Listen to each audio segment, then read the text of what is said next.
দেশের বাইরে আমার কোনো ঠিকানা নেই, এটাই হলো আমার ঠিকানা।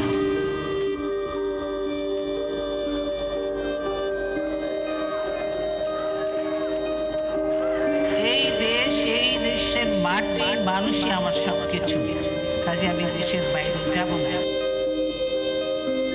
দেশ, দেশের মানুষ আর গণতন্ত্রের জন্য জীবনের শেষ দিন পর্যন্ত লড়াই করে গেছেন বেগম খালেদা জিয়া। বরাবরই তিনি বলে গেছেন, বাংলাদেশই তার আসল ঠিকানা। সাধারণ পরিবারের মেয়ে, পরবর্তীতে দেশের রাষ্ট্রপতির স্ত্রী, আততায়ীর গুলিতে জিয়াউর রহমানের মৃত্যুর পর সাদা শাড়িতে রাজনীতির নেতৃত্বে আসেন বেগম খালেদা জিয়া। এরপর থেকে লড়াই করেছেন স্বৈরাচার আর ফ্যাসিবাদের বিরুদ্ধে। কখনো নীতি থেকে এক চুলও নড়েননি বলেই জনতার হৃদয়ে স্থান পেয়েছেন আপোষহীন নেত্রী হিসেবে। স্বৈরাচার এরশাদকে হটিয়ে ৯১ নির্বাচনে দেশের গণতান্ত্রিকভাবে নির্বাচিত প্রথম নারী প্রধানমন্ত্রী হয়ে ইতিহাস সৃষ্টি করেন বেগম খালেদা জিয়া। পরবর্তী সময়ে আরও দুবার রাষ্ট্র ক্ষমতায় আসেন, যা তাকে দেশের অন্যতম প্রভাবশালী নেতায় পরিণত করে।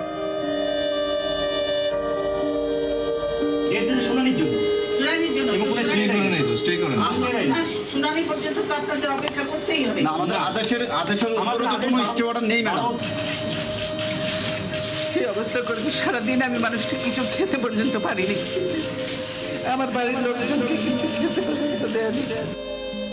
খালেদা জিয়ার রাজনৈতিক জীবনের পুরো পথটাই ছিল কাটায় বিছানো।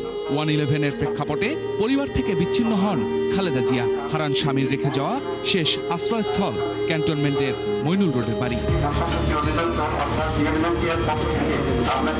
দীর্ঘদিনের সংসারের সব মালামাল রেখে আমাকে এক কাপড়ে বাড়ি থেকে বেরিয়ে আসতে হতো।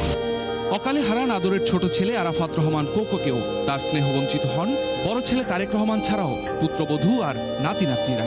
তারপরও কখনো পিছু হটেননি গণতন্ত্র রক্ষার আন্দোলনে। এই সরকার শুধু অবরুদ্ধ দেশটি করেনি, এই দেশটাকে একটা কারাগারে পরিণত করেছে।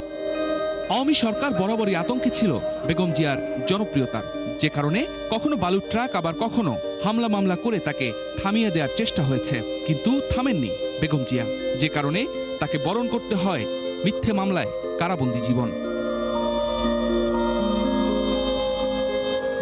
এই কারাবন্দী জীবনই যেন ছিল খালেদা জিয়ার জন্য এক মানবসৃষ্ট মৃত্যুফাঁদ। অসুস্থতায় উন্নত চিকিৎসা থেকে বঞ্চিত হন।